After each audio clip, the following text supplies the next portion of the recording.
Lorry உரிமையாளர்களின் கோரிக்கையை ஏற்று எஃப்சி கட்டண உயர்வை 3 மாதத்திற்கு ஒத்திவைப்பதாக தமிழக அரசு அறிவித்தது. இருப்பினும் கேரளா போல் ஒரு வருடத்திற்கு கட்டண உயர்வை ஒத்திவைக்க லாரி உரிமையாளர்கள் கோரிக்கை விடுத்துள்ளனர்.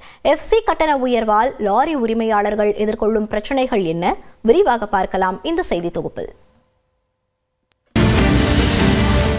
நாட்டில் பழைய வாகன பயன்பாட்டை குறைக்கும் நோக்கில் இருசக்கர வாகனம் முதல் கனரக வாகனங்களின் தகுதிச் சான்றிதழ் புதுப்பிப்பு கட்டணத்தை 10 மடங்கு உயர்த்தி கடந்த ஆண்டு நவம்பர் 11ஆம் தேதி மத்திய சாலை போக்குவரத்து அமைச்சகம் அறிவித்தது.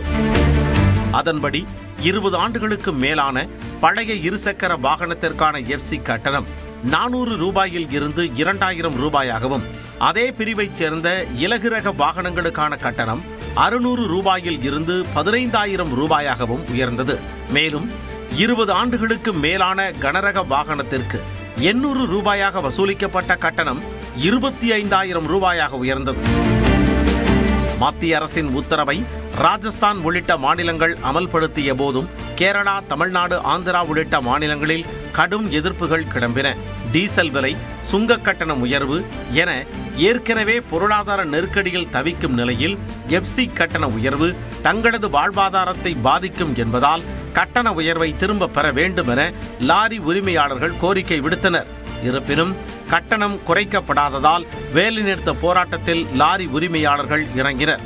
முதற்கட்டமாக தஞ்சை, திருவாரூர், மயிலாடுதுறை உள்ளிட்ட டெல்டா மாவட்டங்களில் கடந்த திங்கட்கிழமை முதல் லாரி உரிமையாளர்கள் போராட்டத்தில் ஈடுபட்டுள்ளனர். போராட்டம் காரணமாக 3000த்திற்கு மேற்பட்ட லாரிகள் இயங்காததால் நெல் கொள்முதல் உள்ளிட்ட பணிகளில் சுணக்கம் ஏற்பட்டுள்ளது.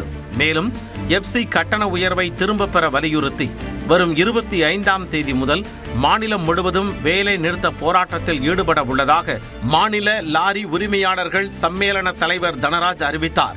லாரி உரிமையாளர்களின் வேலை நிறுத்த போராட்ட அறிவிப்பை தொடர்ந்து எஃப்சி கட்டண உயர்வை 3 மாதங்களுக்கு நிறுத்தி வைப்பதாக தமிழ்நாடு அரசு அறிவித்தது.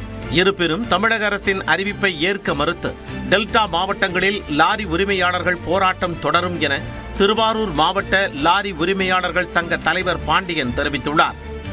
நாங்கள் ரன் பண்ணுறது தயாராக இருக்கோம். எங்களால் எந்த பின்னடைவோ சோர்வோ எதுவுமே கிடையாதுங்க. நாங்கள் 1 ஆண்டு கால ரிலாக்ஸேஷன் கேட்டோம். கவர்மெண்ட்டு 3 மாதம் தான் ரிலாக்ஸேஷன் கொடுத்துருக்கு. அதை எப்படியாவது திரும்பி அதை 1 வருஷமாக எக்ஸ்டெண்ட் பண்ணி கொடுத்தா பெரிய உதவியாக இருக்கும் இந்த நேரத்தில். உத்தரகாண்ட், கேரளாவில் ஓராண்டிற்கு எஃப்சி கட்டண உயர்வை நிறுத்தியது போல் தமிழ்நாட்டிலும் நிறுத்தி வைக்க வேண்டும் என லாரி உரிமையாளர்கள் கோரிக்கை விடுத்துள்ளனர்.